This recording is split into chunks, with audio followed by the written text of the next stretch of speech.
Nós vamos encaminhar essa palestra na segunda-feira, já está tendo a gravação. E, mais uma vez, eu desafio você a se inscrever na mentoria sobre a prevenção contra o suicídio. Nós teremos na próxima quarta-feira, uma mentoria, não é igual à mentoria de sexta, mas vai ser quarta-feira, dia 7, uma mentoria sobre a questão do suicídio. Não podemos deixar isso passar batido. Tem muita gente sofrendo em silêncio. Então, participe dessa mentoria também, porque vai ser extremamente edificante. Teremos o Marcos Quaresma, missionário da CEPAL, que vai abordar o tema e também vai ser muito bom. Tá bom? Quarta-feira, 9 horas da manhã, prevenção contra o suicídio, o cuidado de pastores, líderes e pessoas. Então, não que pastores e líderes não sejam pessoas, né, irmãos? Mas qualquer pessoa pode participar dessa mentoria. Então, eu vou liberar agora também no projeto de lista de espera, o link. Tem gente que está esperando para entrar. E aí a gente vai já começar. Ricardo, então, muito bem-vindo. Uma alegria ter você aí mais uma vez.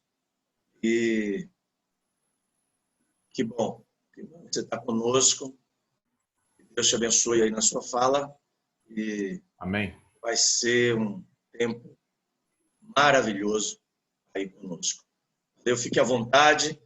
Você tem aí bastante tempo para falar e a gente está querendo muito te ouvir e depois ter aquela conversa maravilhosa, aquele bate-papo, e com certeza vai ser de muita contribuição para a gente.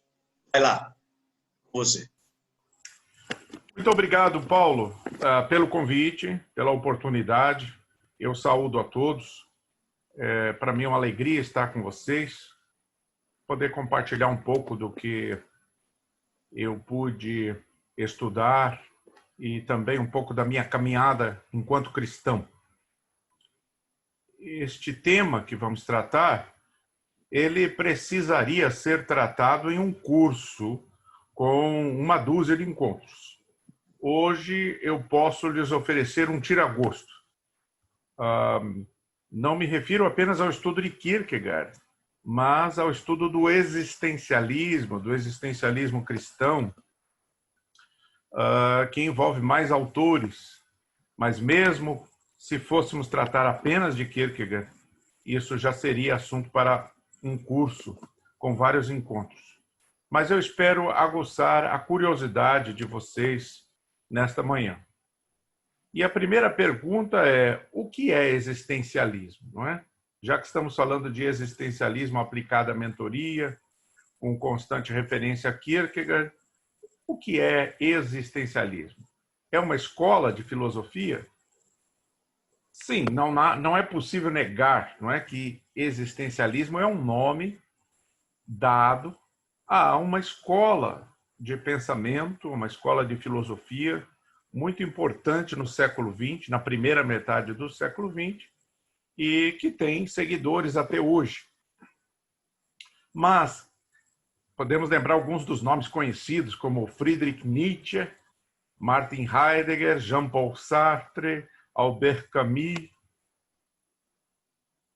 Mas Kierkegaard, que é considerado o pai do existencialismo, nunca quis criar uma escola de filosofia. Ele não inventou a palavra existencialismo. Ele apenas ressaltava a importância do conceito de existência, que ele contrapunha ao conceito de essência. Ele, que era um teólogo e um filósofo, um pensador cristão da maior envergadura, um dos maiores de todos os tempos, já reconhecidamente, quiçá o maior pensador cristão de todos os tempos, segundo alguns. Eu não me atrevo a tanto, mas, sem dúvida, ele causou um impacto e ainda está causando um grande impacto sobre a cristandade, sobre os pensadores cristãos do século XX e do século XXI. O que esses pensadores que eu citei têm em comum? Todos eles são pensadores ateus. Não são pensadores de cunho religioso. Nietzsche, Heidegger, Sartre, Camus. Mas existe um existencialismo chamado religioso. Às vezes é chamado existencialismo cristão, mas existencialismo religioso é um nome melhor porque há vários autores judeus que trabalharam também na Europa, na primeira metade do século XX, formando essa tradição que nós chamamos de existencialismo. Então, há duas formas básicas de existencialismo que são muito diferentes. O existencialismo ateu e o existencialismo religioso. Ambos têm em comum a valorização de certos conceitos, têm uma base comum, mas eles se distinguem muito claramente. Às vezes as pessoas me perguntam, você é existencialista? E a minha resposta é não, eu não sou existencialista. Mas eu estudei e aprendi muito com o existencialismo religioso, assim como também com os autores existencialistas não religiosos. É claro, a gente aprende com esses filósofos muito, Nietzsche, Heidegger, mas ainda mais com os chamados existencialistas cristãos. Aprendi sobre o que significa ser cristão. Então, quero passar um pouco disso para vocês hoje. Às vezes me perguntam se eu sou kierkegaardiano no sentido de acatar e concordar com tudo que Kierkegaard disse ou diz em seus livros. Também isso não é verdade, não é? Mas eu estudei o assunto e aprendo muito, aprendi e continuo aprendendo muito com as obras de Kierkegaard. Acho extremamente relevante para a vida cristã, para a teologia prática, para a mentoria. Quais seriam os principais nomes dessa tradição intelectual que a gente chama de existencialismo religioso? Bom, para começar, o chamado pai do existencialismo, sem ser, que é o próprio Søren Kierkegaard, dinamarquês, estudou para ser ministro do Evangelho, luterano, cristão, escreveu muitos livros de cunho cristão, com base bíblica, sermões, na verdade, que ele não gostava de chamar sermões, ele chamava de discursos edificantes, exatamente porque não era ministro, não era pastor, mas que são como se fossem sermões, e livros muito profundos de filosofia, em que as preocupações fundamentais do cristão, a fé, o amor, a salvação, o pecado, são discutidos a partir de uma perspectiva nova, que nós vamos tentar descrever. Mas, além de Kierkegaard, nós temos Miguel de Unamuno, o espanhol, Karl Jaspers, Gabriel Marcel, pensador francês, católico, cristão, filósofo, existencialista, Emmanuel Mounier, Martin Buber, o judeu, o austríaco Viktor Frankl, também pensador existencialista e o criador da chamada análise existencial no âmbito da psicologia, da psiquiatria, do aconselhamento, da psicologia profunda. Muitos outros autores, esses todos são existencialistas religiosos de carteirinha. Outros autores que não são especificamente existencialistas também poderiam ser mencionados. Gente que sofreu forte influência da tradição existencialista. Por exemplo, e particularmente do existencialismo cristão. Gente como Ortega y Gasset, filósofo espanhol, Max Scheler, E teólogos como Karl Barth, como Karl Rahner, teólogo católico, Romano Guardini, Rudolf Bultmann, que todos reconhecem como o grande biblista existencialista do século XX, gente como Paul Tillich, não é? Que não é necessariamente um existencialista, mas foi muito influenciado pela tradição. John Macquarie era um teólogo existencialista, e assim, muitos outros nomes poderiam ser citados aqui, lembrados. Não é? Agora, se o existencialismo cristão é apenas mais uma escola de filosofia, se o existencialismo cristão é mais uma ideologia, então eu não recomendo a ninguém. Porque eu proponho a morte de todas as ideologias. O que eu recomendo para vocês é olhar para o existencialismo como se fosse outra coisa. A rejeição da própria ideia de uma fé cristã enlatada. De uma fé cristã que se apresenta como sistema de ideias. Exatamente porque o cristianismo não deve ser entendido como uma abstração, em sim como uma realidade que se aplica à concretude da existência. É nesse sentido que se torna algo muito prático, perfeitamente aplicável à questão do discipulado cristão e da mentoria. Então, vamos trabalhar um pouco os conceitos fundamentais do chamado existencialismo religioso. Primeiramente, existência. Daí o nome, existencialismo. O conceito de existência, que não foi muito lembrado na história da filosofia.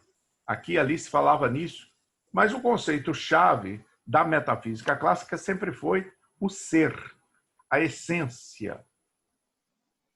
Nietzsche, por exemplo, diz que é preciso ir para os filósofos anteriores a Platão, para encontrar filósofos que se preocupavam com a existência. Não é verdade.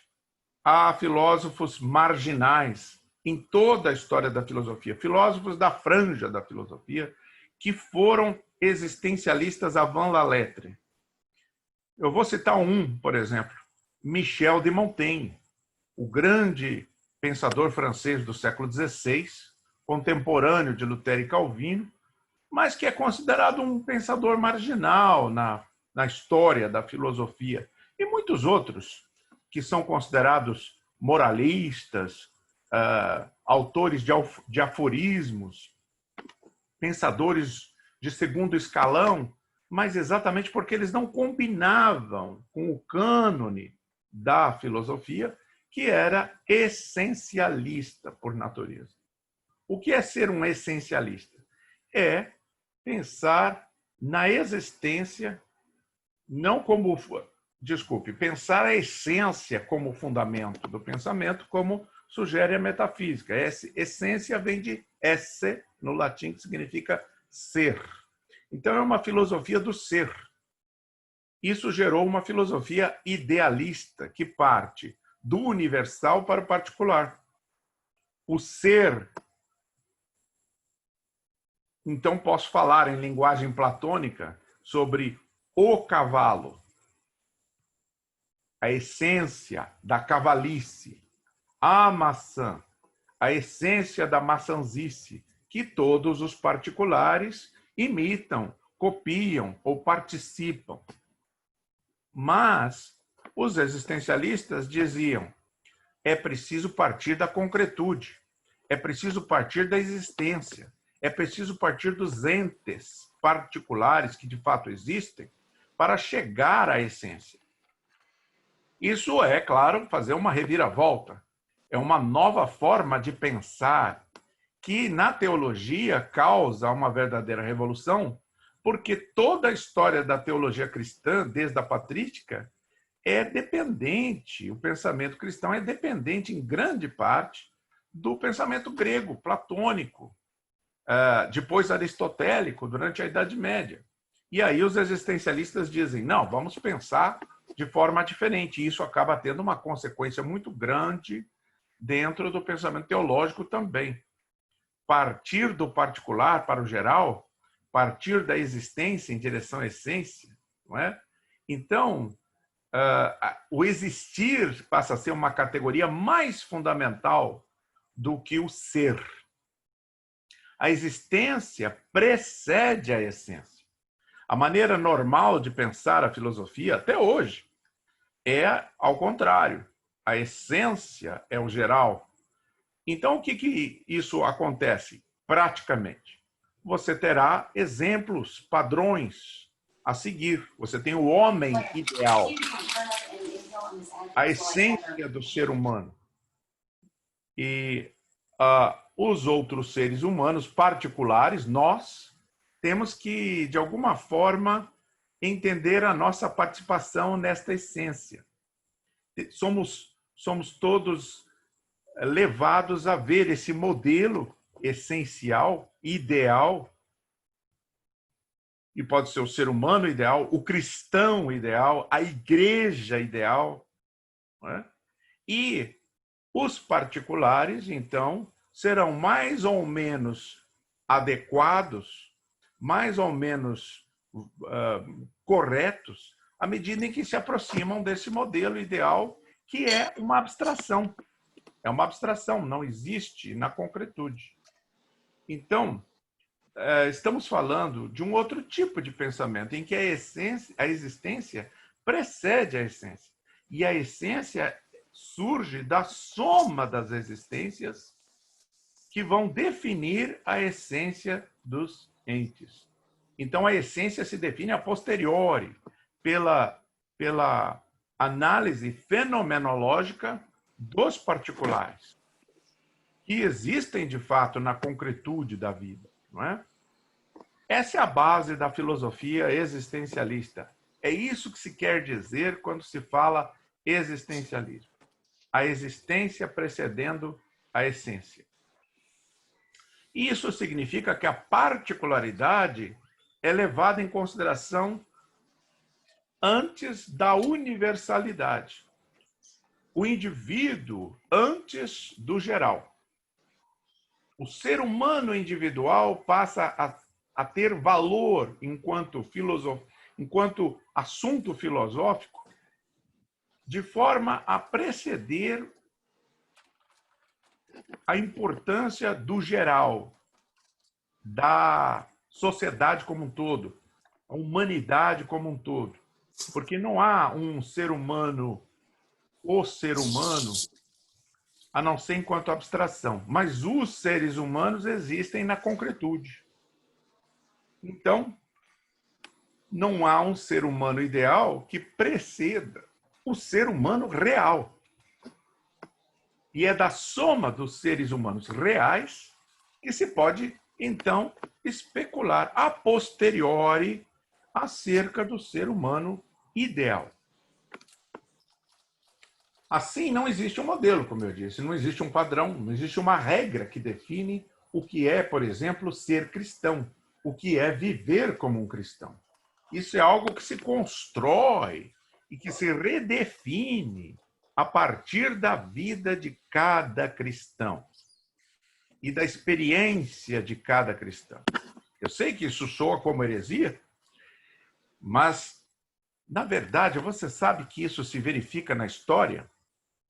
Não tem nada a ver com a filosofia, mas repare como na história os grandes pensadores cristãos foram autores que revolucionaram o pensamento, como, por exemplo, Lutero, que a princípio era tido como herege e depois vai se tornar modelo. Pensemos no próprio Jesus. Pensemos no apóstolo Paulo. O apóstolo Paulo não segue um padrão do que significa ser cristão. Ele estabelece o padrão na sua individualidade, na sua particularidade, movido pelo Espírito. Agora, é como um bom exemplo é uma anedota que se conta de Johann Sebastian Bach, que insistia a tocar o cravo de uma maneira diferente e que seus professores diziam a ele: isso não é música. Mas Bach se tornou o modelo da música clássica depois. Mas naquele momento ele estava rompendo com a tradição e, portanto, causando espanto e irritação naqueles que achavam que ele deveria seguir o modelo. Aliás, uma palavra importante na tradição existencialista é a palavra autenticidade, que Heidegger insiste tanto. Autenticidade. Infelizmente, a maioria das pessoas entendem essa palavra como sinceridade, honestidade, viver sem máscaras. Claro que isso é importante, viver sem máscaras, honestidade, ser autêntico nesse sentido, mas não é isso o significado crucial desse termo na tradição existencialista, mesmo na obra de Martin Heidegger. E sim que o indivíduo seja autêntico no sentido etimológico, autoêntico, que o seu ente se estabeleça a partir de si mesmo, com autonomia. Isso é, essa autenticidade é a inventividade, a criatividade, a originalidade do indivíduo na sua particularidade específica. É disso que os existencialistas estão falando, não é? Então, é a experiência de cada cristão e o ideal cristão sendo construído para e passo e definido a partir da vida de cada cristão. Kierkegaard, ele redefine, por exemplo, o que significa fé. Ele vê fé como um duplo movimento, no livro Temor e Tremor. Um salto, um duplo salto, ou, digamos, um salto com duas etapas. Um salto de resignação em direção do infinito, em que o indivíduo abre mão do mundo e, de forma ascética, ascese, abre mão do mundo, abre mão de si mesmo e abraça a Deus. Com todo amor, com toda a devoção. Mas para Kierkegaard isso ainda não é fé. É apenas resignação, resignação monástica. A fé é o retorno à finitude. É aí que o duplo movimento da fé se completa. Quando a gente confia em Deus e volta à finitude e se reapropria da vida, se reapropria do mundo, se reapropria de si mesmo para viver no mundo na plena confiança. É importante que Kierkegaard alerta que fé não é crença. Não é? E todos os existencialistas religiosos, Gabriel Marcel, vão insistir nisso. Fé não é crença e não é crença doutrinária.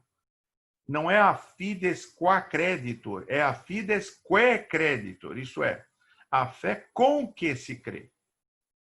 Em outras palavras, é confiança em Deus. Eu prefiro falar isso.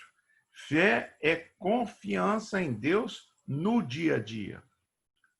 Kierkegaard diz: o indivíduo deve se sentir como que lançado em pleno oceano, um náufrago, sem saber em que direção nadar, porque ele não vê terra à vista. Essa é a condição humana. E ele sugere que nós somos lançados no mundo, frase que Heidegger vai depois popularizar. Nós somos lançados no mundo sem saber porquê, nem como, e não temos, o que Kierkegaard diz no livro A Repetição, não temos sequer uma caixa de sugestões ou um balcão de reclamações para falar o que seja o que for. Somos lançados na existência para nos virarmos. E essa experiência, para o cristão, é uma experiência de confiança em Deus, apropriando-se do mundo, não fugindo dele, mas apropriando-se do mundo como missão, como tarefa. Então, o Kierkegaard Como eu disse, isso é muito en passant, não é? O Kierkegaard também redefine, e isso é tão importante quanto, o conceito de pecado. No livro O Conceito de Angústia, ele diz: o pecado não é fumar, beber, falar palavrão, adulterar, fazer sexo antes do casamento.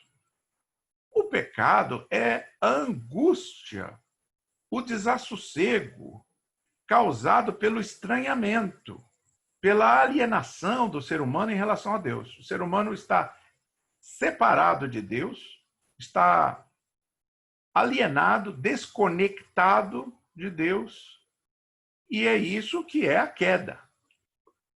Ele está também desconectado do seu semelhante, está desconectado da criação, desconectado da cultura, porque ele é lançado na cultura, sem escolha, e Kierkegaard fala isso no pós-escrito, desconectado do trabalho que acaba fazendo, como, aliás, também diz Karl Marx. Então, o ser humano vive na alienação. O Unamuno chama isso de o sentimento trágico da vida. O sentimento trágico da vida é essa desconexão, essa alienação. Por isso que a gente fala que Cristo nos trouxe reconciliação. Paulo, em 2 Coríntios, diz isso, não é? A reconciliação com Deus. E a reconciliação com Deus permite a reconciliação com o próximo, com a criação, com a cultura também. Então, o crente, ele não pode ser um sectário que se afasta da cultura. Dentro da visão existencialista, o crente, ele se envolve e fica totalmente emaranhado na cultura em que ele está, apropriando-se da cultura como tarefa, apropriando-se da sua existência como um todo, não é? Essa alienação é que é o pecado. É uma condição ontológica, uma condição existencial que Kierkegaard, inclusive, cria uma palavra para isso, que a gente poderia traduzir de pecaticidade. Pecaminosidade seria, talvez, em português, mas essa palavra pecaminosidade não traduz bem o que Kierkegaard quer dizer. Ele está falando de uma condição existencial de pecaticidade, que nos leva a cometer pecados contra o próximo, mas não são os pecados, e sim a própria pecaticidade que é o problema, né? Aquilo que a gente chama de natureza pecaminosa, que Paulo chamava de a carne, não é? É esse que é o problema. Não os pecados, mas sim o pecado com P maiúsculo. Por isso, Kierkegaard também vai redefinir a salvação. No livro Migalhas Filosóficas, ele discute o conceito cristão de salvação como felicidade proveniente de uma reconciliação, uma reconexão do indivíduo com Deus. Também uma reconexão com o semelhante e com a natureza, com a cultura, com o trabalho, de tal forma que o indivíduo reconectado se torna uma pessoa feliz, porque tem relações saudáveis com Deus, com o mundo, com os outros e até consigo mesmo. Então, essa vida é uma vida, digamos assim, em que a pecaticidade está sob controle. Existe a pecaticidade não tem mais domínio sobre o indivíduo, não é? E isso é uma vida saudável em múltiplos sentidos, porque promove a felicidade. E isso é o que a salvação em Cristo deveria produzir, né? Quando nós nos permitimos não somente nos vermos livres da culpa em Cristo, a culpa ela é destruidora da alma, não é? Mas também nos permitirmos crescer espiritualmente, amadurecer, o que a gente chama teologicamente de santificação. Isso é o que Kierkegaard vai chamar de cristificação, de nós nos tornarmos como Cristo, inteiramente conectados a Deus, mas também crescendo nessa comunhão, amadurecendo desenvolvimento da nossa espiritualidade, como diz Paulo, até a plena varonilidade de Cristo. Então, nós estamos falando aqui de uma relação com Deus pessoal e direta por meio de Cristo, não é?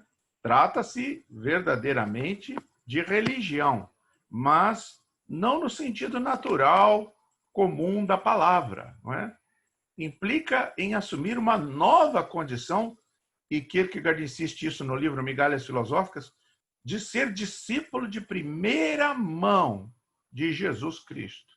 Significa que o Cristo vivo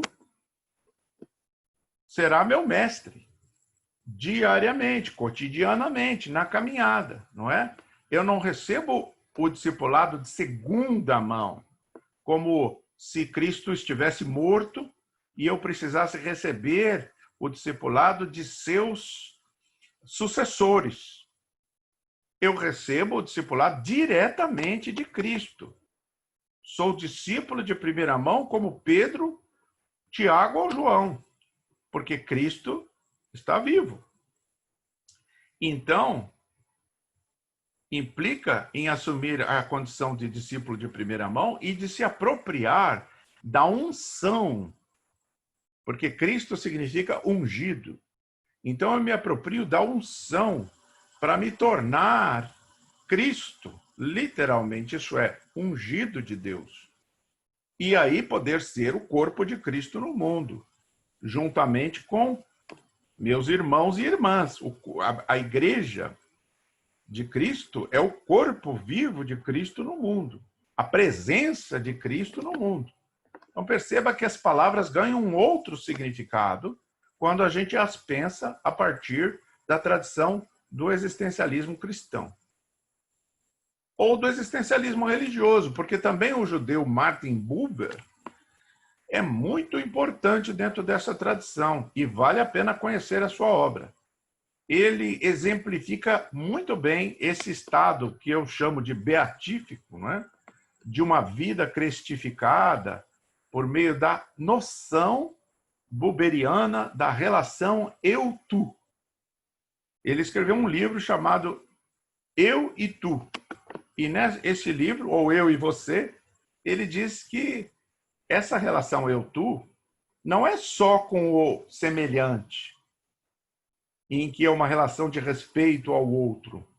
A relação eu-tu pode ser, inclusive, com um objeto, com um animal, com uma planta, com uma caneta. Ou pode ser a relação com Deus, porque a relação eu-tu com Deus significa uma relação respeitosa em que eu trato a Deus como uma pessoa e falo de pessoa para pessoa, com Deus, com meu semelhante, em vez de tratar Deus como um objeto. Porque a relação dos evangélicos e dos cristãos em geral e dos religiosos de todas as religiões com o divino é, em geral, objetificante, é objetificadora. Você não subjetiva Deus, você objetifica Deus. E isso é errado, é uma ofensa, é uma blasfêmia, é uma tremenda de uma irreverência. Mas, enfim, Deus deve ser tratado como uma pessoa. Cristo, não é? É a pessoa com a qual eu me relaciono numa relação eu-tu. Mas assim também eu me relaciono com o próximo e me relaciono com a criação também, como eu-tu, e não relação eu-isso, ou eu-aquilo, que é uma relação objetificante. Eu não posso instrumentalizar o semelhante, porque o semelhante é um existente como eu. Aquilo que Heidegger vai chamar de um Dasein, uma manifestação ôntica, não é?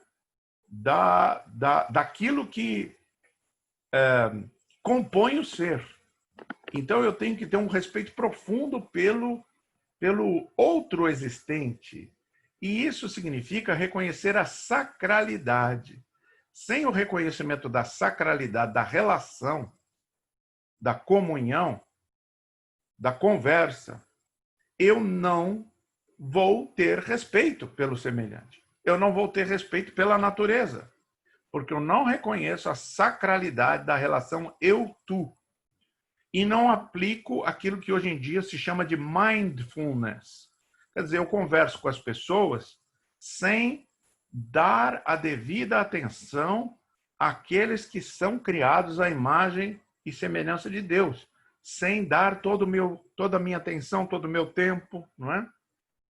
E não só as pessoas, mas as coisas. E mesmo na minha relação com Cristo, eu preciso ter mindfulness, quer dizer, estar integralmente, 100% presente no instante em que eu estou vivendo.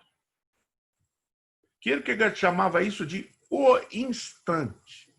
O instante é o eterno, não é? Porque o tempo passa. O passado já passou, o futuro não chegou ainda. E o presente é passageiro, é súbito, é sutil. Eu não consigo agarrá-lo porque ele está no futuro e subitamente ele já está no passado. Então, o que é o instante? O instante é o eterno.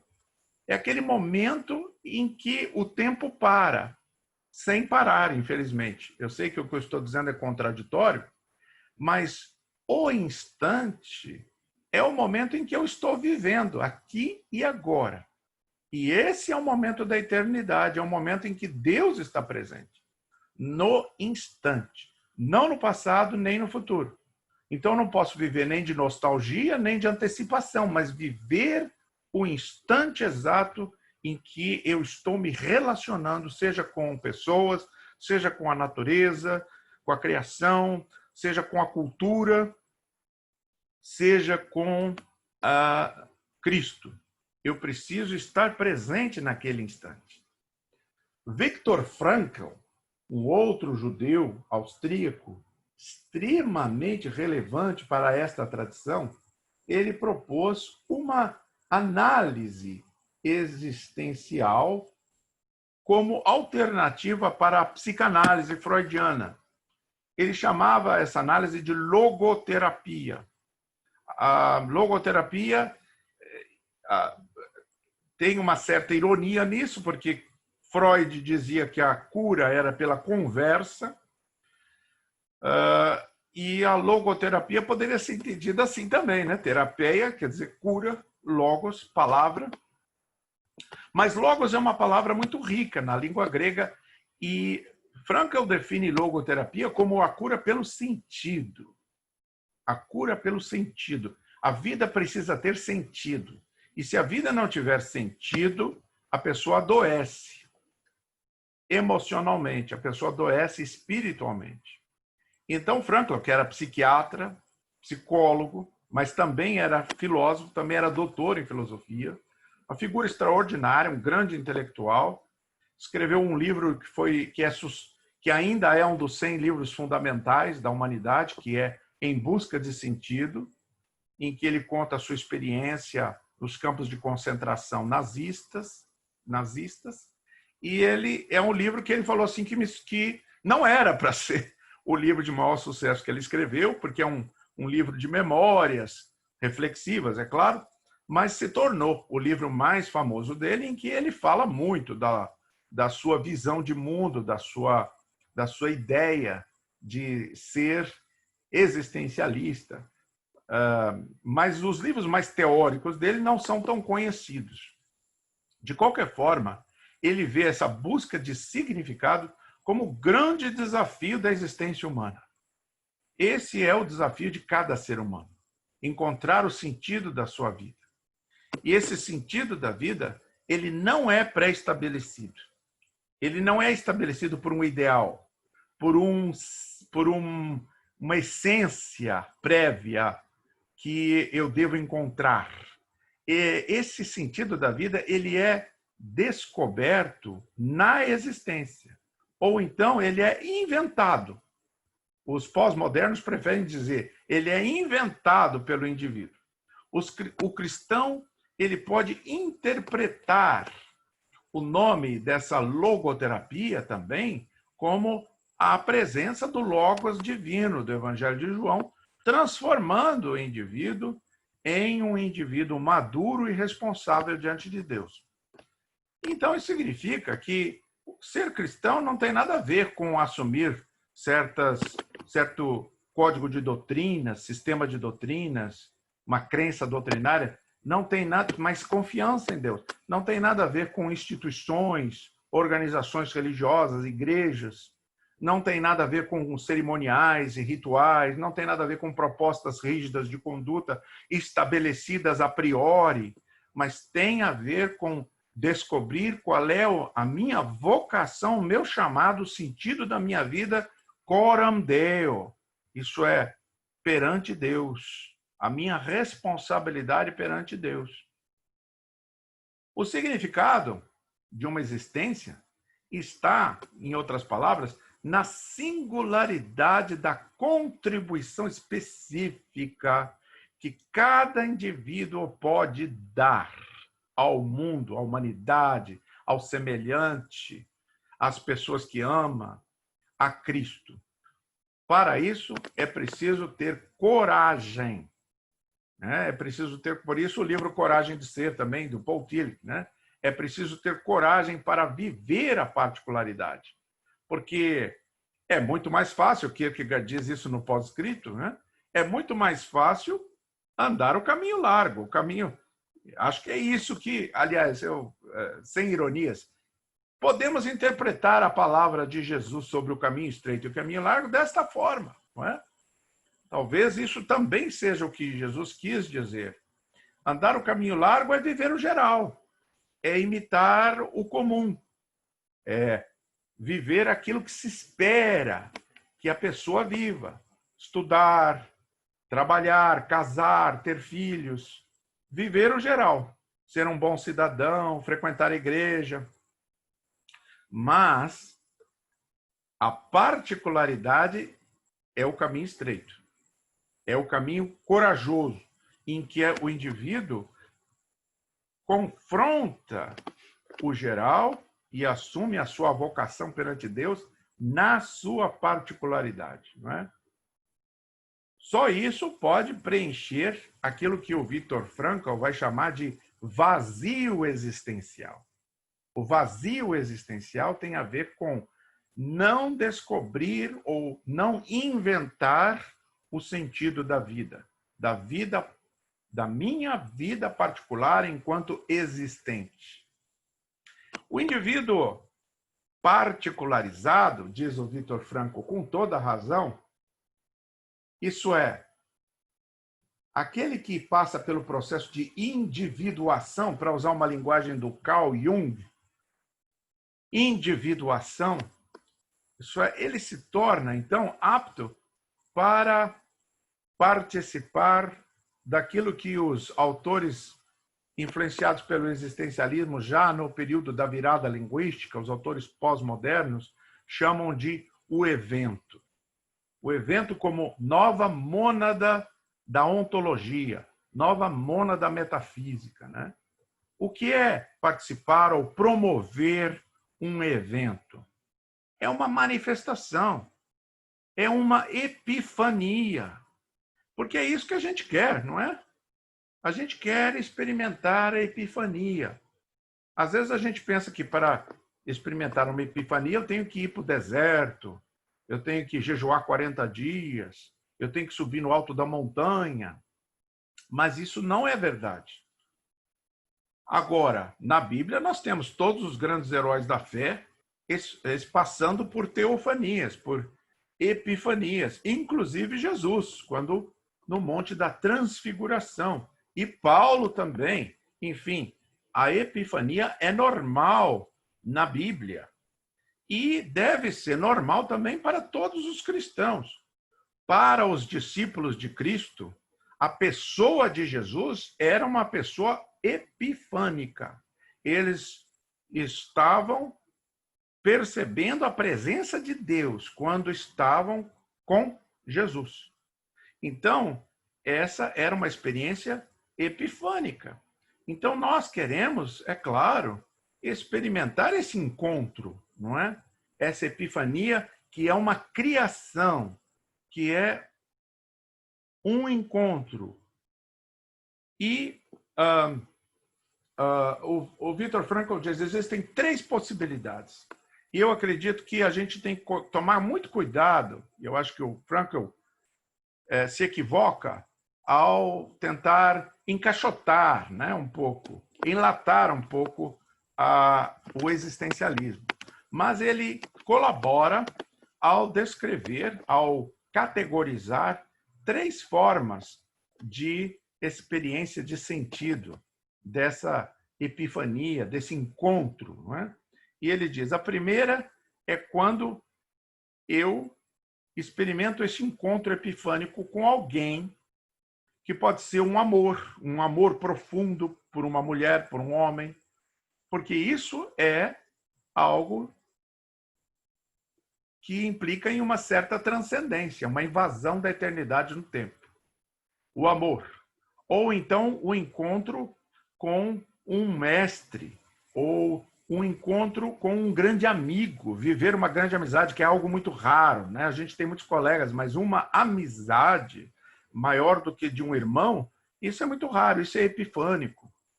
Outro tipo de epifania que o Viktor Frankl descreve é a epifania da criação. É quando eu produzo algo, quando eu escrevo um livro extraordinário, ou componho uma música extraordinária, ou crio uma instituição, uma organização extraordinária que impacta a vida das pessoas. Então, essa experiência é uma experiência epifânica, uma manifestação do divino, uma manifestação de Cristo. E uma outra possibilidade, uma terceira possibilidade, e a mais importante das 3, é a ação diante do sofrimento.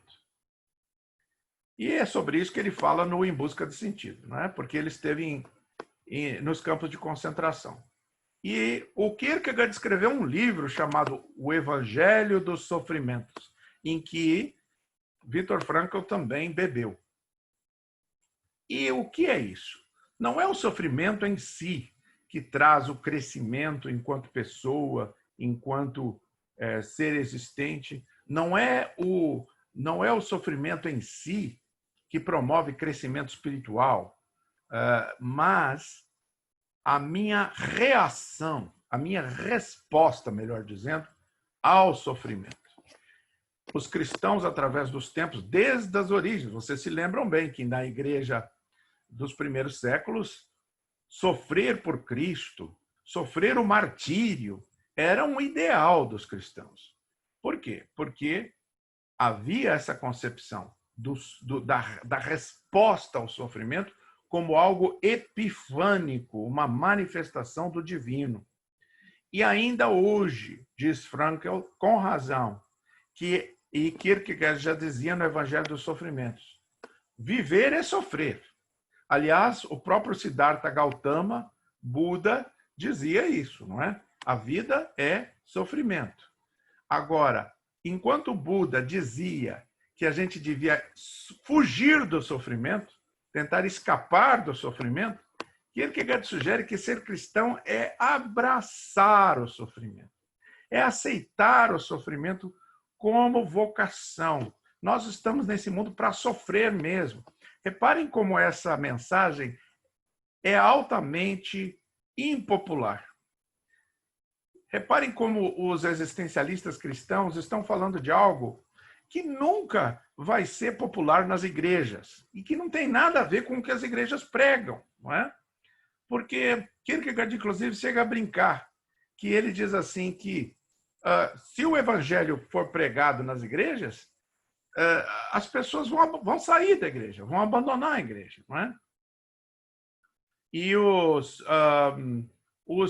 fundamentalistas gostam de dizer que as igrejas europeias estão vazias por causa do liberalismo teológico.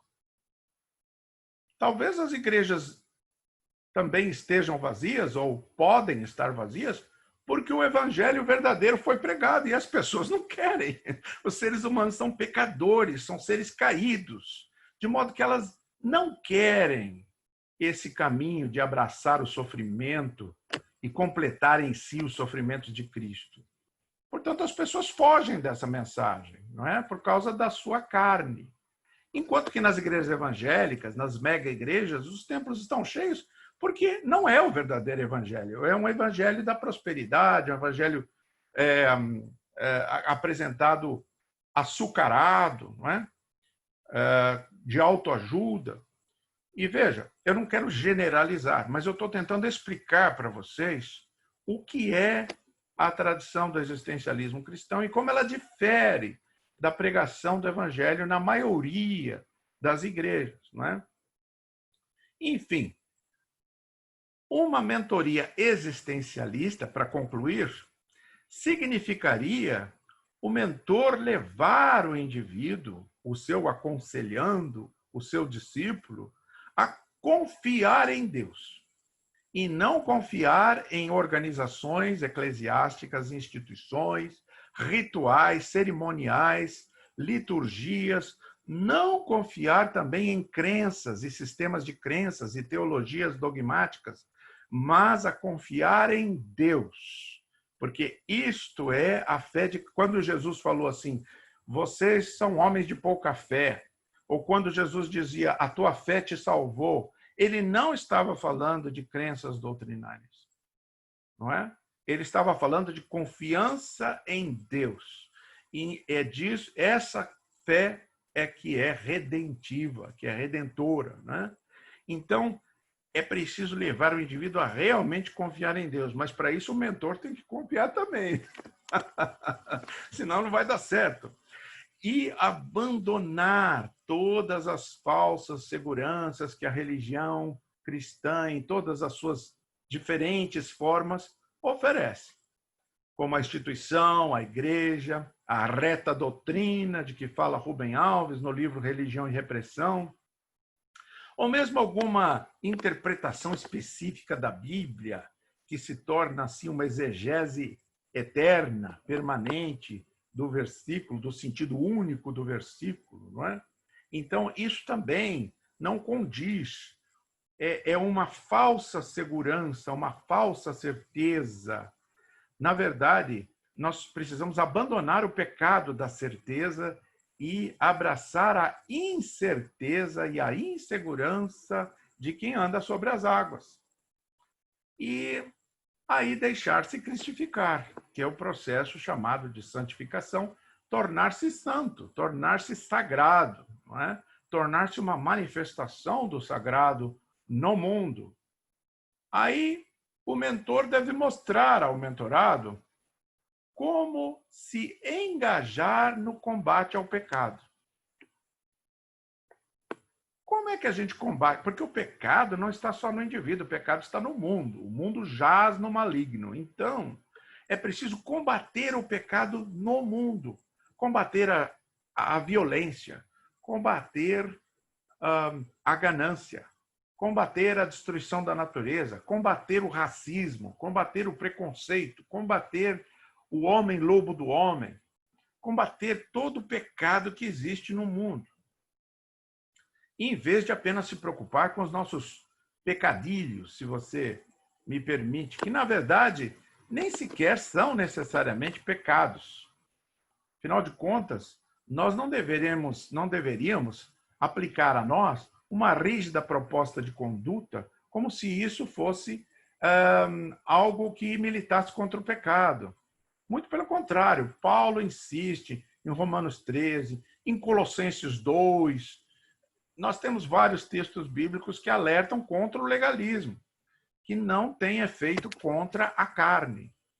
Então, é preciso mostrar como que a gente se engaja no combate ao pecado. Como? Vivendo o encontro, produzindo aquilo que impacta para o bem, encontrando a minha vocação, respondendo ao sofrimento de uma forma positiva, de uma forma crística, de uma forma sagrada. Encontrar e assumir, por fim, a sua particularidade, individuar-se, tornar-se singular e encontrar o seu caminho. Viver constantemente esse instante sagrado do eu-tu em todas as minhas relações e, assim, encontrar o caminho da minha contribuição singular, como eu disse, o caminho do evento.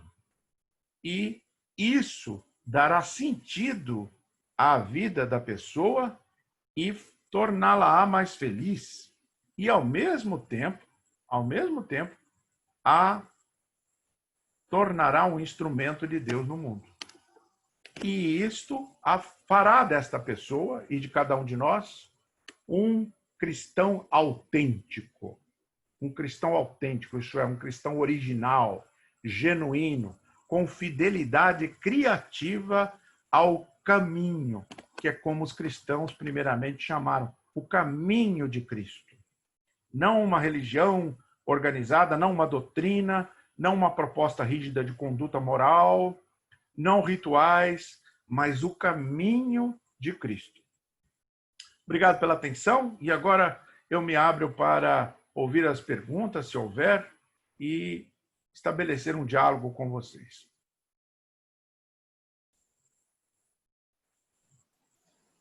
Obrigado, Ricardo. Mais uma vez, sua fala foi maravilhosa para o nosso coração, bem instrutiva. E nós vamos passar aqui as perguntas. Então, as pessoas que querem perguntar, eu já tenho aqui 2 nomes, que é o Piedoso Feca e o José Antônio Abud. As pessoas que querem perguntar vão colocando aí onde tem a lista de participantes, faz o que o José Antônio fez. Tem uma mãozinha aí azul, essa mãozinha também aparece aí no seu quadro, na sua foto, e aí você pode perguntar. Então, o Piedoso Feca fez uma pergunta e ele vai começar, e depois do Piedoso, o José Antônio Abud. Vamos lá, Piedoso. Eu vi a sua pergunta aí. Ok. Graças e paz a todos.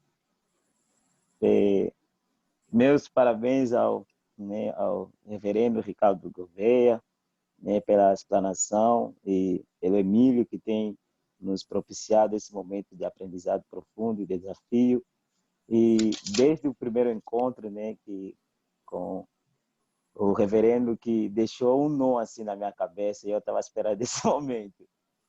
Eu gostaria que o reverendo pudesse assim, esclarecer um pouquinho a relação entre o monoteísmo judaico, a visão da cristologia e da relação com a Trindade, porque não ficou assim muito esclarecido na minha mente. Outra, em relação ao diálogo de hoje, eu gostaria de saber como ler Cristo, se uma vez que a existência precede a essência, na visão existencialista, o Cristo seria o quê nessa visão? Não seria uma essência? O que ele seria, E como a gente pode usar assim, a relação, como podemos fazer a leitura das Escrituras para ser esse norte, para nos ajudar a construir esse momento do evento, do encontro da minha vocação, da minha singularidade. Então, são mais ou menos essas 2 perguntas. Obrigado. Obrigado pela pergunta, Piedoso. Eu vou tentar responder. Primeiramente, a última pergunta acerca de Cristo. É Cristo uma essência? Justamente, ele se torna uma abstração na teologia cristã. E esse é o perigo. Cristo é um existente, não é? Jesus de Nazaré, o Cristo, o ungido de Deus, o Messias, ele é um ser humano que também é divino, com o qual eu me relaciono, uma relação de amizade, porque Jesus diz, eu os chamo amigos, não é? No Evangelho de João. Então, isso é diferente de entender Cristo, como na cristologia, já entrando na primeira pergunta, como um conceito, não é? Um conceito teológico, Cristo. Repare que na ortodoxia corre-se o risco de ficar apenas com Cristo como o Cordeiro de Deus, que morreu na cruz para nos salvar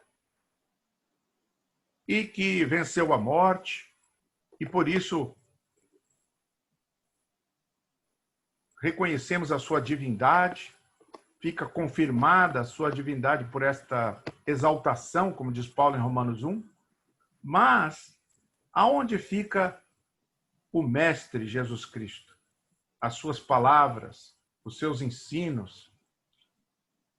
Nós podemos ver em Paulo o empenho de falar de Cristo como aquele com quem eu me relaciono numa relação discípulo-mestre. Então, para isso eu preciso ir além das questões teológicas.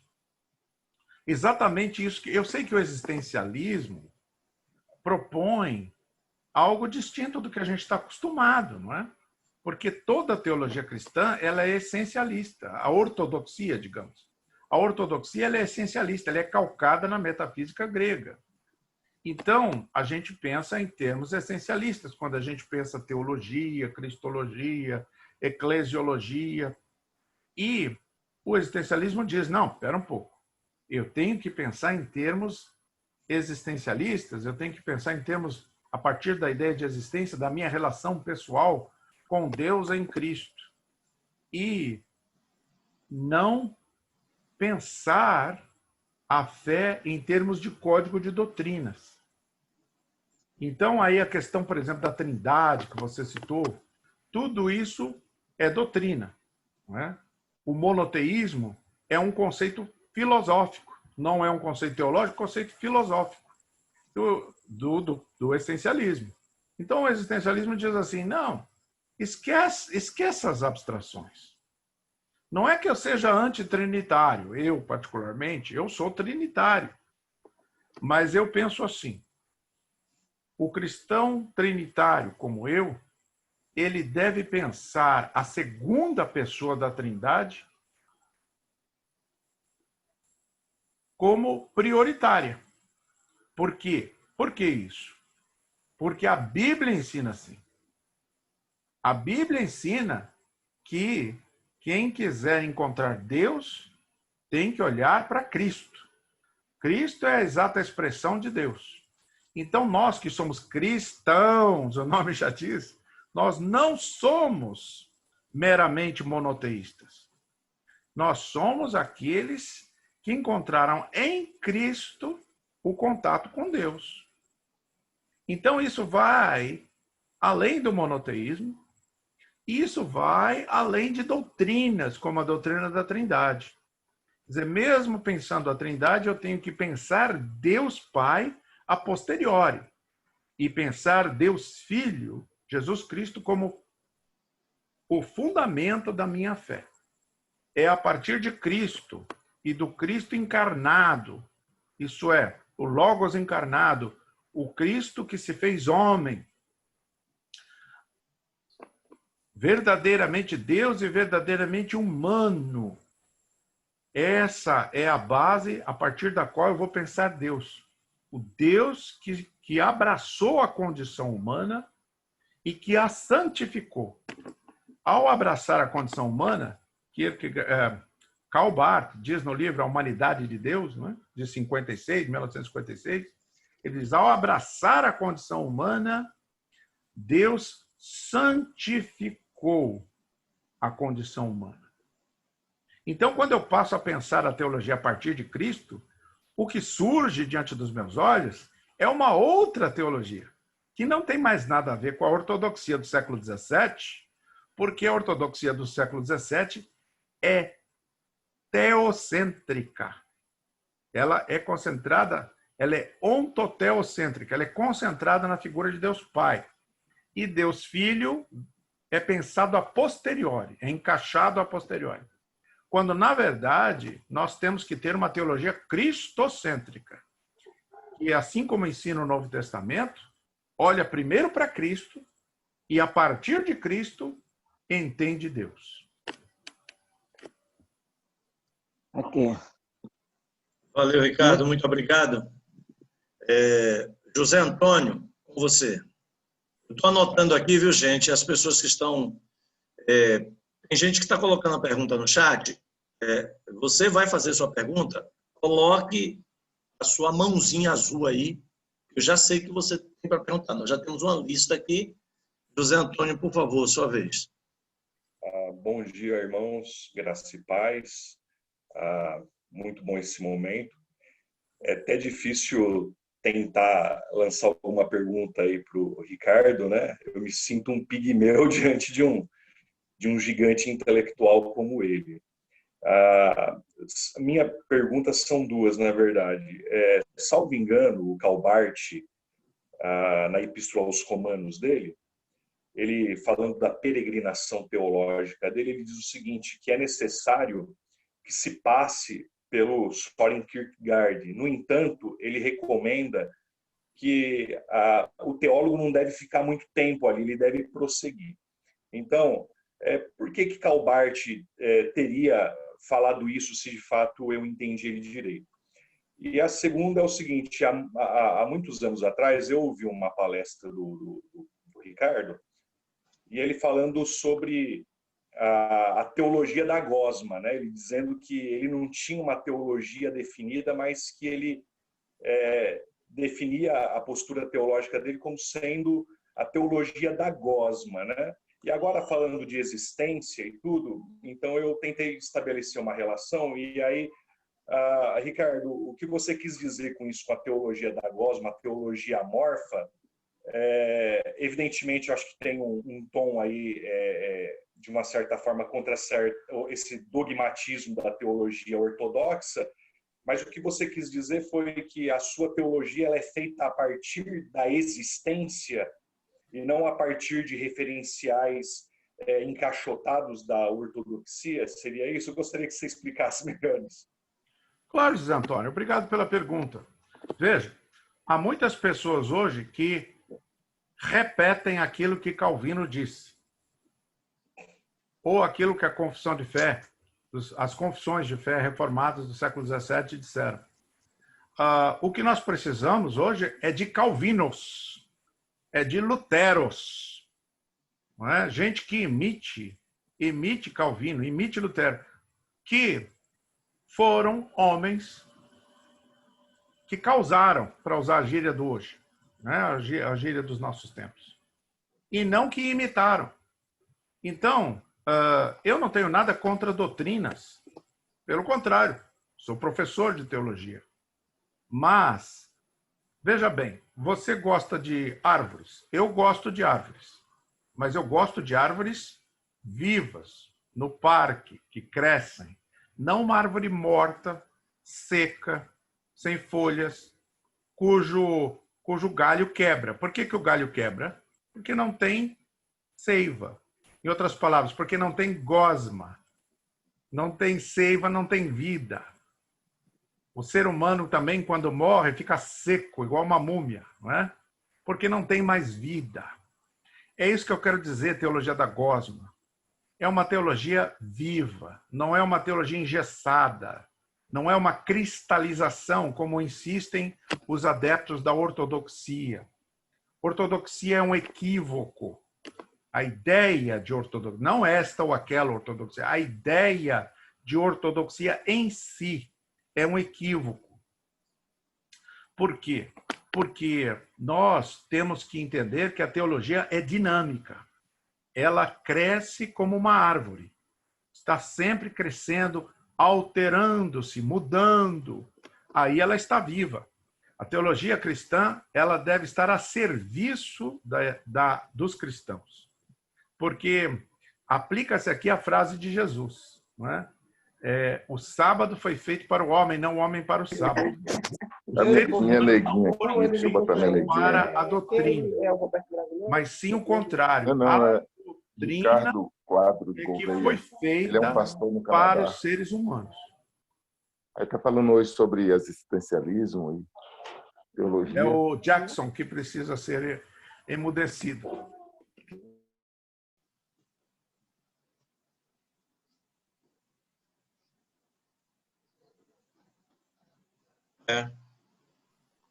Ok, já me desemudeci. Espero que eu tenha ajudado Zé Antônio. Ricardo, esclarecer. repete esse finalzinho, por favor, que eu emudeci todo mundo aqui. Eu acho que esse finalzinho seu, a gente perdeu. Eu dizia que é como a questão do sábado para Jesus, não é? O homem não foi feito para a doutrina, mas as doutrinas, os sistemas doutrinários, eles são feitos para ajudar as pessoas. Deus não ama as doutrinas. Deus ama as pessoas. Mas os ortodoxos, eles amam as doutrinas e usam as pessoas, instrumentalizam as pessoas para proteger a reta doutrina. É uma inversão diabólica daquilo que o cristianismo deve ser. E a teologia da gosma, a qual me referi, é uma ideia tirada de um pensador existencialista, que hoje nós falamos muito em fluidez, fala-se em modernidade líquida, não é? Porque as relações são líquidas. As relações humanas não devem ser líquidas, nem tampouco a relação com Deus, muito menos. Mas também não devem ser sólidas, porque dois sólidos batem um contra o outro sem se misturar. Não há comunhão profunda entre dois sólidos. Mas quando nós estamos falando de gosma, do estado intermediário entre o sólido e o líquido, como o mel, por exemplo, a gente tende a ter uma certa repulsa da gosma, como se fosse um ET, não é? Todo gosmento, como se a gente tivesse posto a mão numa cusparada e a gente tem repulsa da gosma.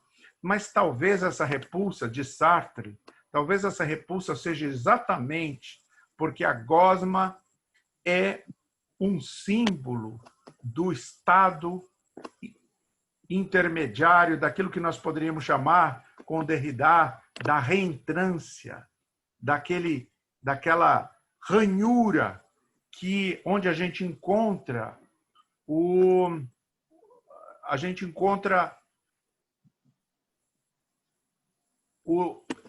a cesura que esclarece o mistério.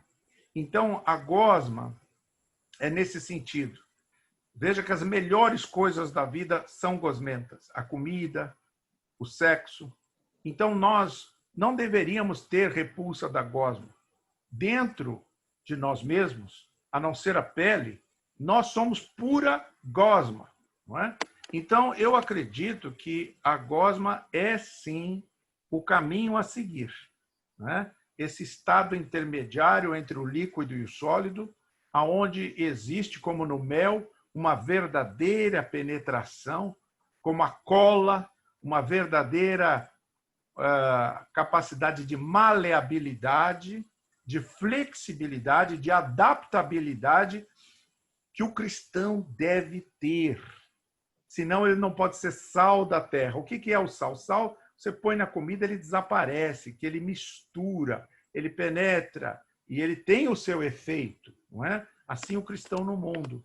Ele tem que penetrar, ele tem que se adaptar, ele tem que se flexibilizar para poder servir à humanidade, à sociedade, porque o cristão vai convencer a humanidade da sua fé, da sua confiança em Deus. Ele vai convencer a humanidade da salvação em Cristo através da sua vida. Não é através da apologética, não é através de argumentos. É através da sua vida e das suas palavras, do seu testemunho de vida. Como dizem as crianças, pare, eu vou contar-lhe o que Cristo fez por mim. Esse é o testemunho de vida, não é? Para isso eu tenho que servir, eu tenho que ter compaixão, eu tenho que me envolver, eu tenho que comungar com as pessoas. Eu estou falando do mundo, das pessoas em geral, não estou falando da igreja, não é? A igreja é como um saleiro, né? Onde o sal não tem efeito. Você precisa espalhar o sal para que ele possa ter o efeito, né? Assim como dizia Jesus.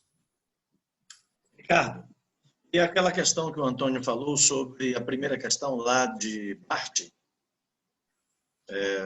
sobre Então, Kierkegaard. Karl Barth não era um existencialista.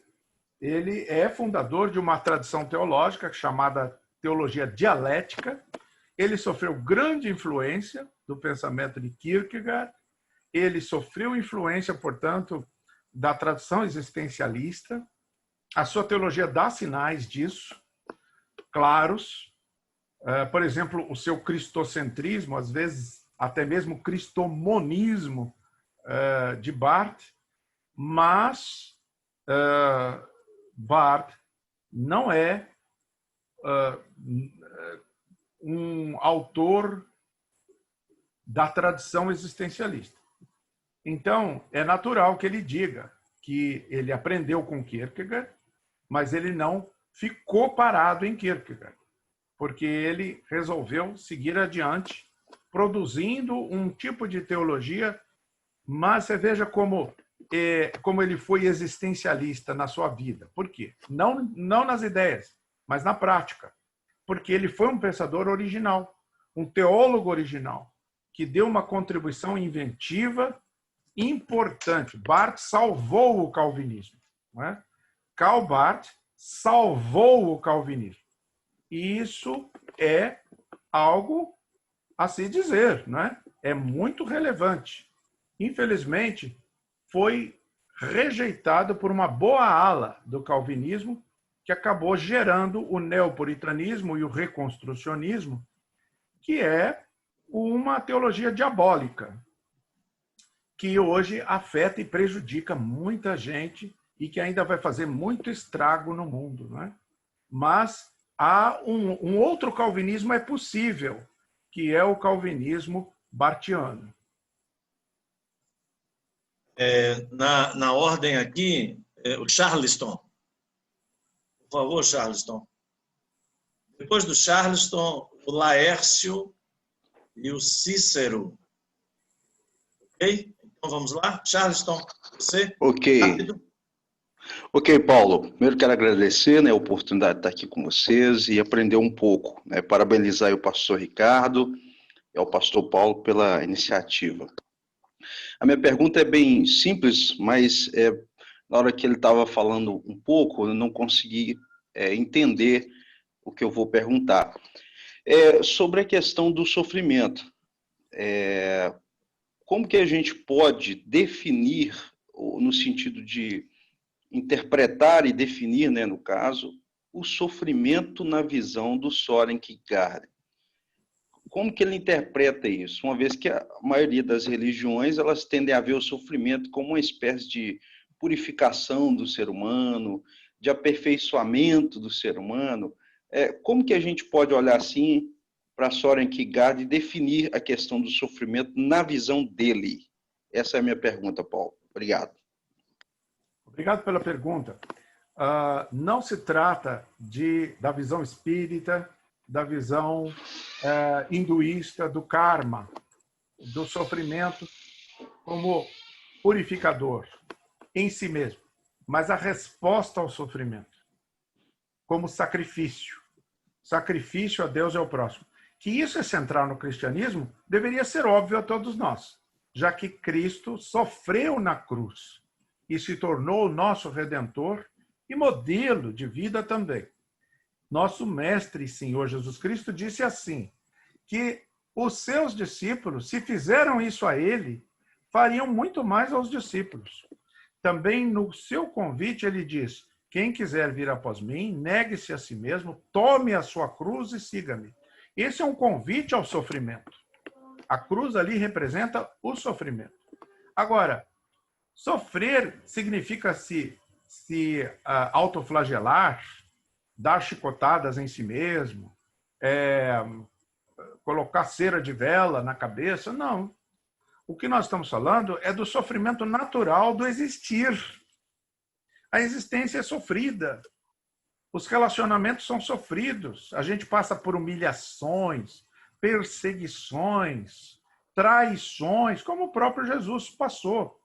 A gente tem desapontamentos, decepções, frustrações. Esse é o sofrimento. a resposta ao sofrimento que o cristão dá, ela é sagrada. É isso que o Kierkegaard disse.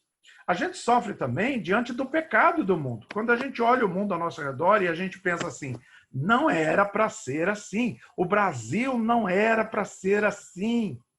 Então, o que a gente está dizendo? A gente está expressando o nosso sofrimento por causa do pecado, porque se não houvesse pecado, não seria do jeito que é.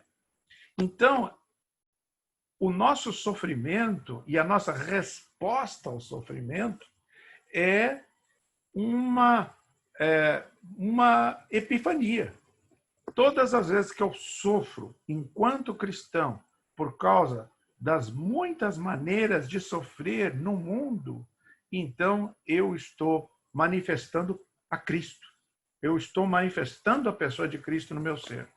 Não é o sofrimento procurado, buscado, forçado, como no ascetismo. Eu vou ficar sem dormir, eu vou ficar sem comer, eu vou me pendurar numa corda. Não é isso. É o sofrimento da vida. Em vez de tentar fugir do sofrimento, em vez de achar que o cristianismo é uma forma de escapar do sofrimento, é abraçar a existência com toda a sua, com todo o sofrimento que ela acarreta. Abraçar o sofrimento com alegria, sofrer com alegria, sofrer com confiança, sofrer com tranquilidade, com paz interior. Essa é a manifestação de Cristo, não é? Sofrer sem perder a confiança em Deus. Eu estou com câncer. E agora? Agora eu vou agir como um cristão. Eu vou sofrer como um cristão. Eu vou dar testemunho da minha fé. Eu vou ficar na paz. Eu não vou ficar desesperado buscando uma busca, indo de charlatão em charlatão. Eu vou confiar que Deus tem o melhor para mim. E vou ficar em paz e dar testemunho na minha vida, da minha fé, da minha confiança, e fazer disso uma vocação, um chamado para testemunhar a fé através da minha enfermidade. Assim, cada um tem o seu sofrimento. É isso. Não é nenhuma novidade. Quem leu o Novo Testamento sabe do que eu estou falando, não é? O existencialismo não é uma coisa inteiramente nova que alguns filósofos excêntricos do século XIX, do século XX inventaram. O existencialismo cristão é a redescoberta do verdadeiro querigma do Novo Testamento. É a redescoberta de um cristianismo que parte da vida e não de abstrações teóricas. Muito obrigado pela resposta, pastor. Deus abençoe, viu? Muito obrigado. Tudo de bom. Que maravilha, Ricardo. Que coisa linda. Depois eu vou querer essa frase. Essa frase aí vai fazer parte das frases da semana. Tá bom? Laércio. Você, Laércio. Olá, bom dia a todos. Gostaria de dizer que descobri o pastor Ricardo Quadros através de Paulo Emílio, né? Assistindo lá aquela live que ele fez com Lindo Araújo, na Vista Tambor, lá no Facebook. Gostei muito. Tenho feito pensar muito e refletir.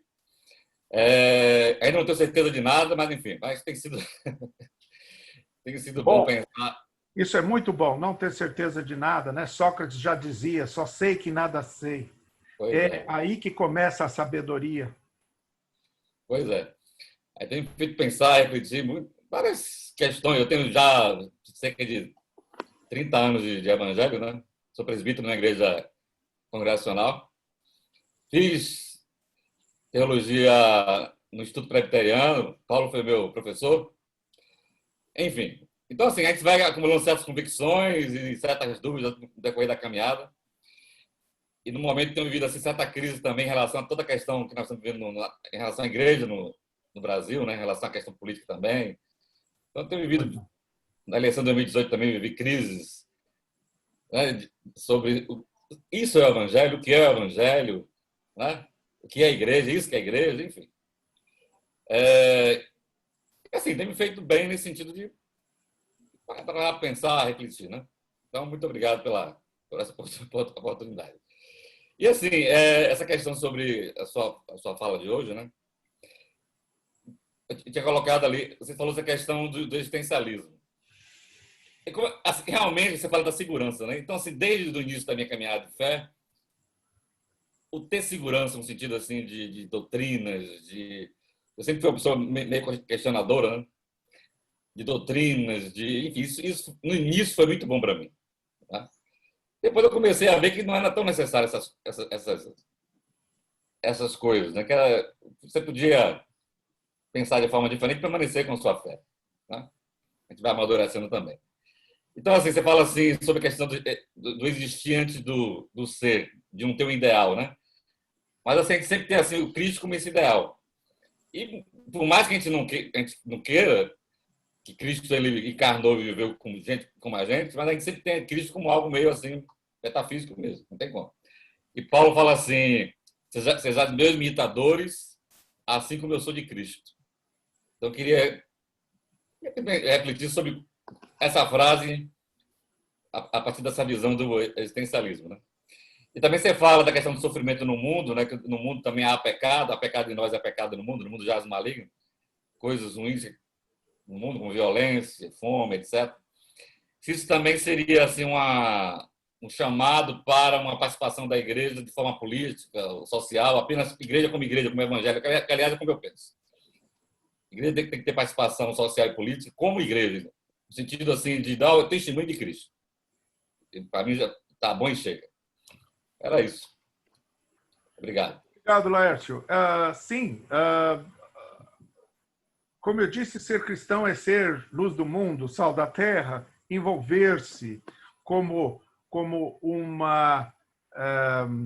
o mel que penetra o pão. A gente tem que penetrar na sociedade, em todos os âmbitos, inclusive na política.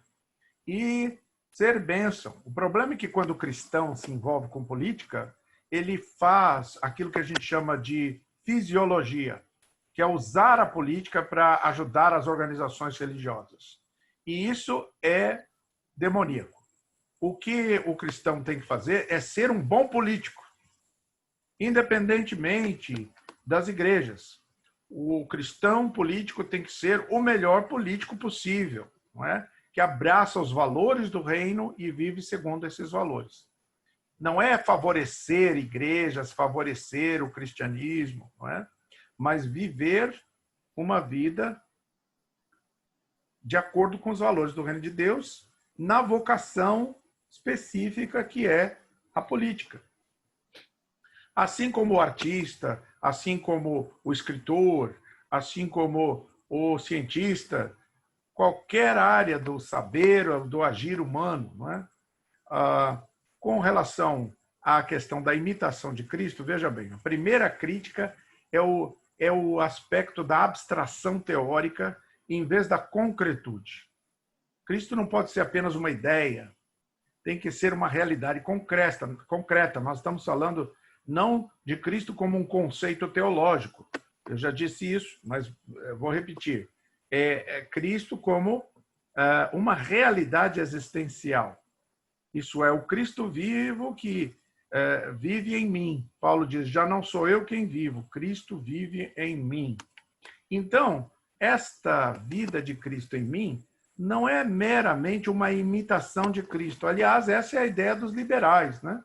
O liberalismo teológico diz que Cristo é um exemplo a ser seguido, um modelo. Às vezes eu sou acusado de ser liberal. Eu não sou liberal. Eu não acredito no liberalismo teológico como a melhor opção, mas o que eu estou dizendo e sugiro que é a mensagem do Novo Testamento é que nós deixemos ou que nós permitamos nos tornar para Deus o espaço, o locus de uma nova alquimia, de uma nova mistura do meu eu com Cristo. E aí está a originalidade, aí está a fidelidade criativa, Aí está a originalidade. Eu não sou um imitador de Cristo meramente. Eu sou um replicador da condição crística, da cristicidade. Eu sou um novo Cristo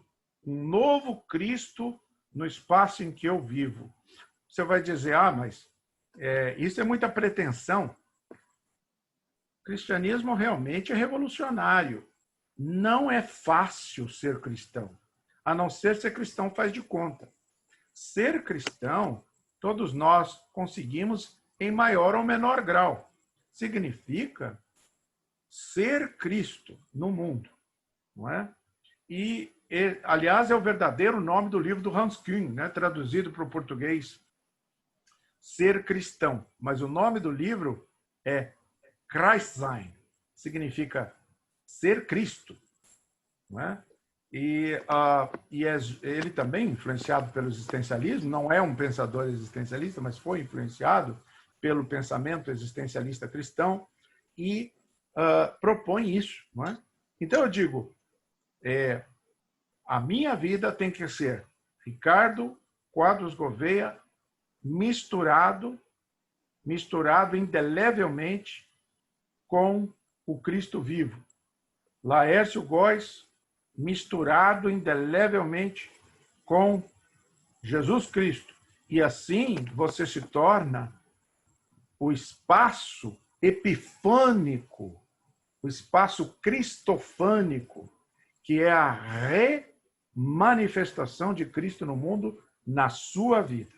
É uma proposta totalmente diferente daquela que se ouve nas igrejas, infelizmente, que é simplesmente ter Cristo como um amuleto ou apossar-se de um código de doutrinas, de uma proposta de conduta que, de alguma forma, garante a salvação. Não é? E se eu tenho estas crenças, se eu aceito estas doutrinas, eu estou salvo em Cristo e vou para o céu após a morte. Isso não é cristianismo. Cristianismo é o Cristo vivo em mim aqui e agora. E quando eu estou unido a Cristo, eu já estou no céu. Eu já estou no antegosto eu já estou no antegozo do paraíso, não é? Porque Cristo já está vivo em mim. E eu não estou preocupado com o meu destino após a morte. Valeu, Ricardo.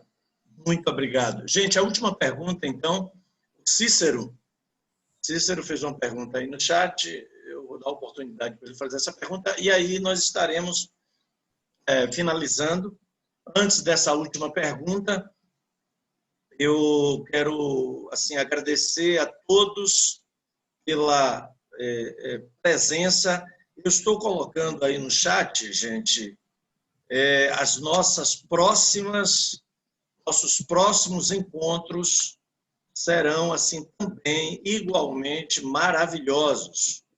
Ok? Nós teremos aí o Ronaldo Cavalcante, a gente vai ter o Paulo Mazzoni, lá de Belo Horizonte, da Igreja Batista Central, a gente vai ter o André Tadeu, que é o presidente hoje de um movimento importantíssimo chamado Resistência Reformada, e nós vamos ter a presença feminina com a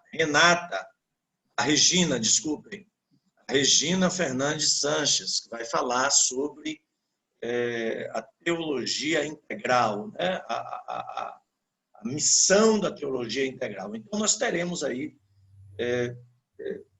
mentores maravilhosos que você não pode perder. Tá bom? Nós teremos aí pessoas sensacionais que vão continuar nessa perspectiva de nos ajudar. E o Ricardo, voltando para fechar a nossa mentoria no dia 18 de dezembro. O tema promete, que é espiritualidade e neocalvinismo. Então, aí, a gente acho que vai precisar de umas 3 horas dessa mentoria, viu, Ricardo? Puxa, logo antes do Natal, vamos estragar o Natal de todo mundo. Não vai estragar o Natal, não. Vai abrilhantar o Natal.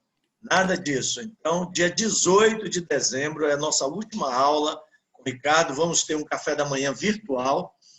Então, todo mundo vai entrar com o seu café aí e a gente vai dar muita risada, bater muito papo e depois teremos um tempo especial com o Ricardo. Mas, até lá, ainda tem muita água para passar debaixo dessa ponte, hein, Ricardo? Muita gente boa, muitas indicações do Ricardo. O Ricardo, ele é, assim, uma figura especial para mim, porque muitos dos contatos que eu fiz com essa turma vai estar com a gente. Eu peço a você que você olhe lá na sua cartinha que você recebeu. Foi muita gente indicada pelo Ricardo. Então, a gente deve muito a essa mentoria também. Ricardo, mais uma vez, meu querido, muito obrigado pela sua ajuda, para a nossa caminhada. Então, vamos lá? É o Cícero e depois nós vamos orar. Ok? Eu vou pedir a uma mulher que ore. Deixa eu olhar aqui. Eu vi a Renata Ruda. A Renata Ruda está aí. E ela depois vai orar. Tá joia? Então, Cícero, sua pergunta, por favor. Obrigado, Paulo. Primeiro, agradecer, né, por essa mentoria, por esse projeto e agradecer também pelo ensino, por compartilhar esse ensino aí. Agradecer o Ricardo por esse ensino que ele está trazendo aí nessas duas palestras, né? Ricardo, referente ao pensamento de Francis Schaeffer, né, que ele trabalha no livro Verdadeira Espiritualidade, ele trabalha um pouco com o existencialismo de Soren Kierkegaard.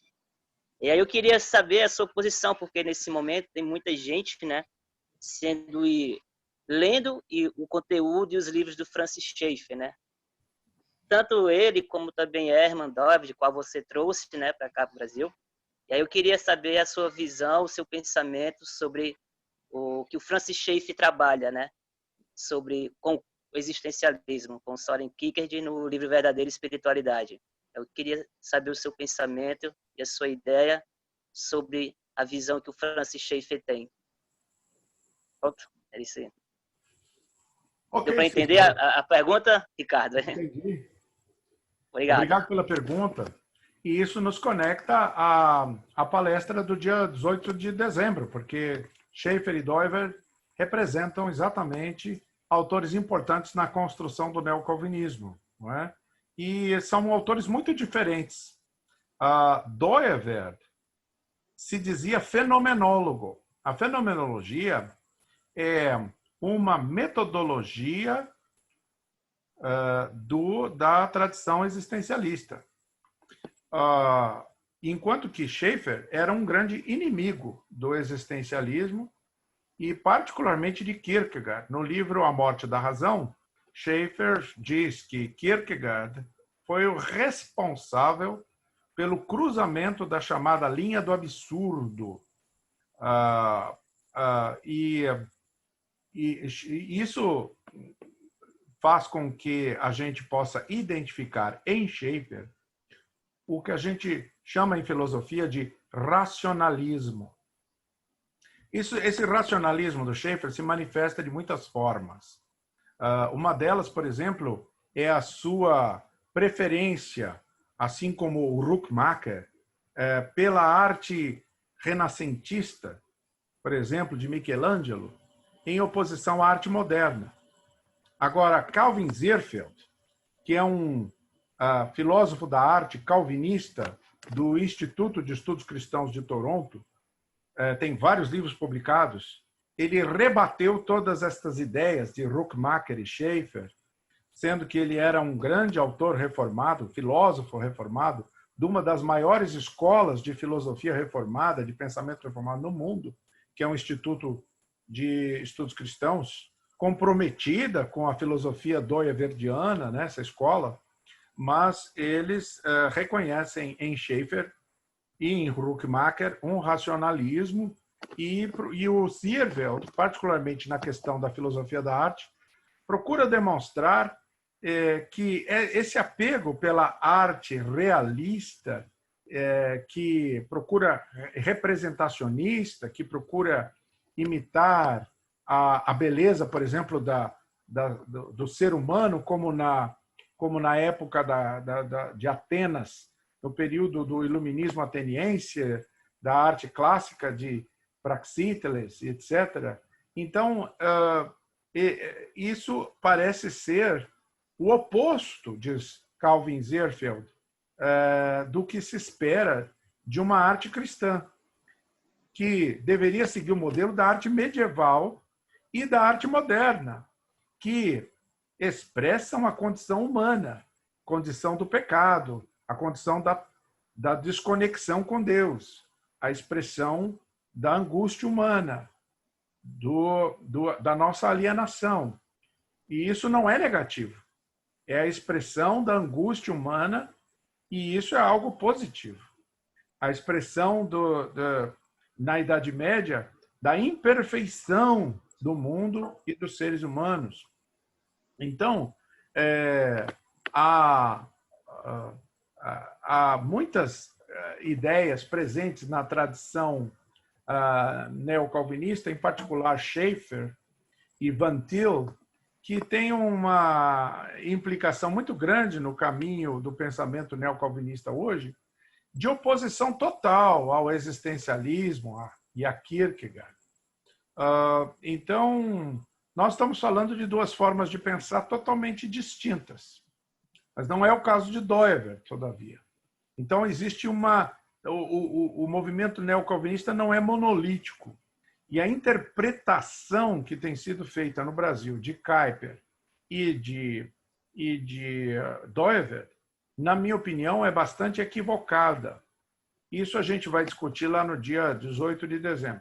Mais próximo ao pensamento de Kierkegaard é, como eu li aqui no chat, o pensamento de Paul Tillich, que diz que nós devemos buscar a teonomia. Isso ele está falando como uma resposta a Kant. Kant fala em heteronomia e autonomia. Autonomia como algo positivo e heteronomia como algo negativo, porque é um nomos, é uma ordem, é uma lei que vem de fora, que é imposta de fora para dentro. E a autonomia ela nasce do indivíduo. Agora, Tillich fala em uma teonomia. Mas veja, eu acho que o Tillich pisou na bola. Porque ele deveria falar cristonomia. Porque Cristo é Deus em nós, é Deus conosco. Então, deveria ser cristonomia. Isso é uma ordem, uma régua, uma regra, uma lei que é determinada pela presença de Cristo em mim.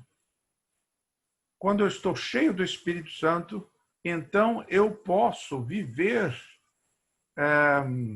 eu posso ter, inclusive, autonomia, porque a minha autonomia ela não existe separada da cristonomia. Então eu posso desenvolver a minha autonomia como teólogo, porque é uma autonomia cristonômica. Então, me parece que é isso que o Tillich quis dizer quando falou em teonomia. Diferentemente do que os reconstrucionistas, da teologia do domínio, usam o termo teonomia. Isso falaremos no dia 18 de dezembro. Teonomia, para eles, é outra coisa. É o estabelecimento de uma teocracia mundial.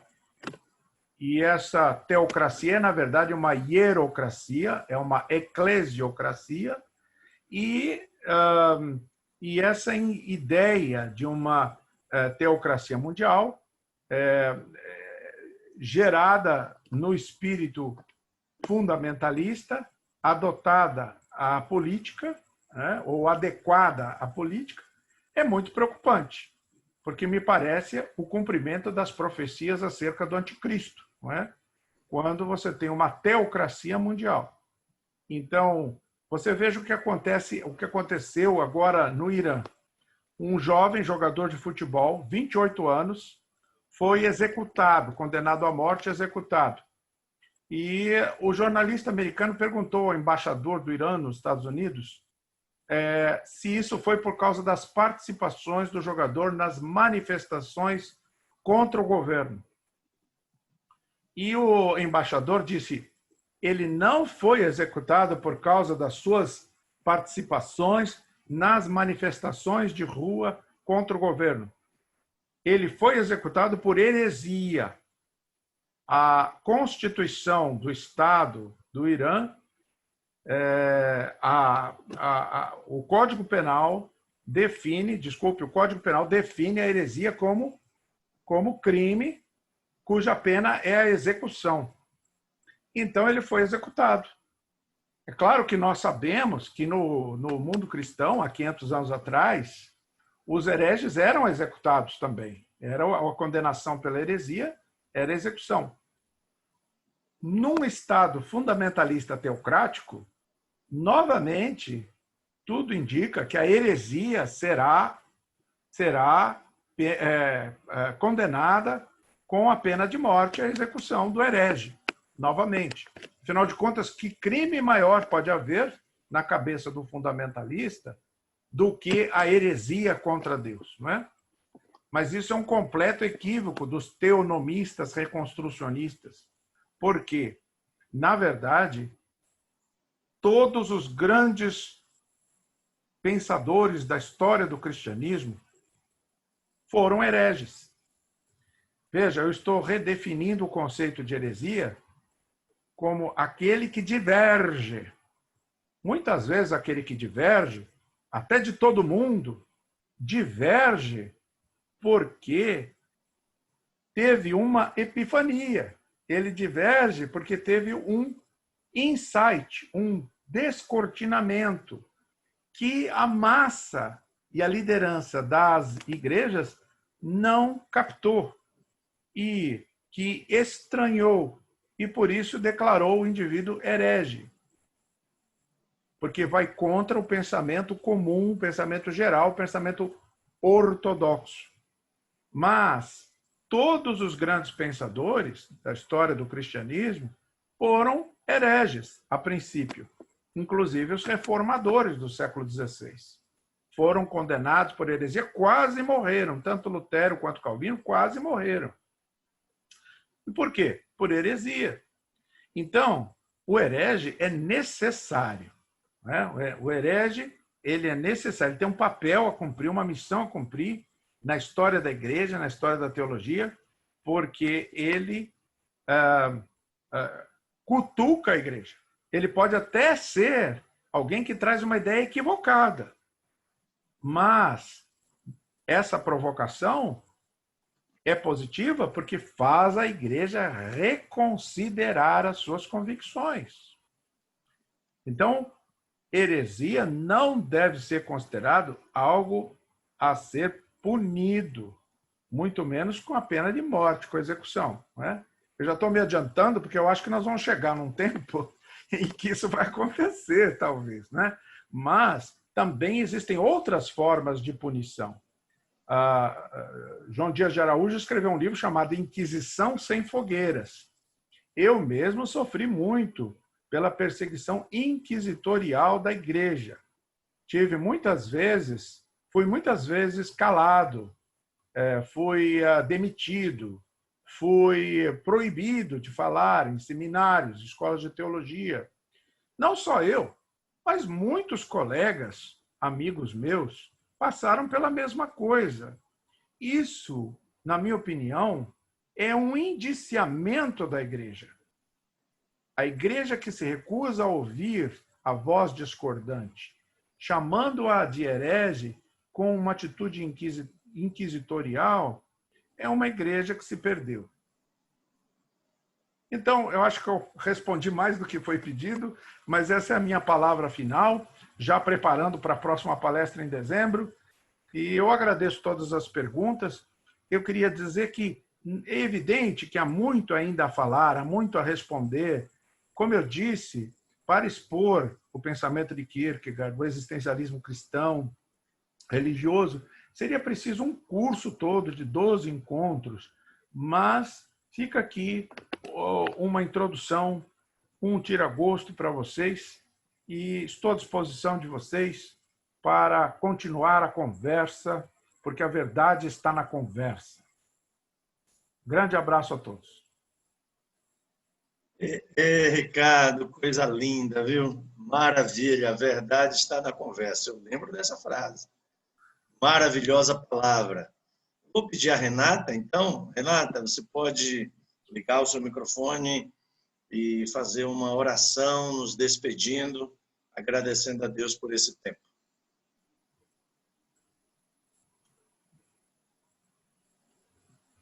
Renata? Pode ligar o microfone, Renata.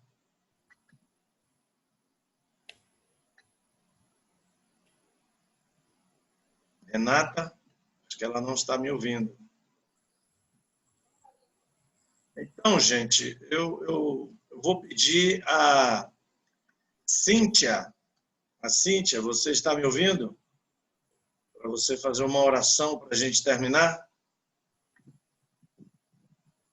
Cíntia? Também não está me ouvindo. Então, eu vou pedir a Edna. Eu quero que uma voz feminina. Edna, por favor, Edna, liga o seu microfone e faz uma oração, por favor, para a gente encerrar. Amém. Deus, muito obrigada por essa manhã, por esta palavra enriquecedora, pela vida do teu servo, Pai, com tanta sabedoria e graça da parte do Senhor, que já ministrou as nossas vidas pela segunda vez. Nós exaltamos o teu santo e bendito nome, Cordeiro Santo, pela vida do pastor Ricardo. Deus, cubra ele com toda sorte de bênção, com graça da parte do Senhor, com saúde, de tudo quanto ele necessita da parte do Senhor. Cuida dele, do seu ministério, da sua família. Deus, obrigado pela vida do Paulo Emílio, que tem nos proporcionado, Deus, algo tão especial, que eu creio que vem do coração do Senhor para as nossas vidas. Abençoa cada um dos amados, dos participantes, que o Senhor esteja guardando, abençoando, né, nos seus afazeres, nos seus ministérios, com toda sorte de bênção. Deus, capacita-nos, ó Deus, para aprendermos cada vez mais, para colocarmos em prática tudo para a glória, louvor e honra do teu santo e bendito nome. Obrigada, Deus, por tudo. Em nome de Jesus, amém. Amém. Amém. Maravilha. Obrigado, Edna. Que Deus te abençoe também. E, gente, liga o seu microfone para dar o seu tchau. Obrigado, Ricardo.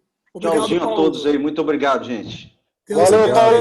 até a próxima sexta-feira.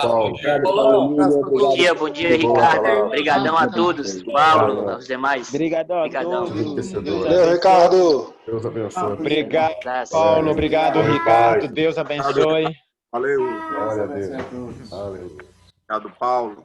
Tchau, que Deus abençoe a todos. Valeu, Paulo Emílio.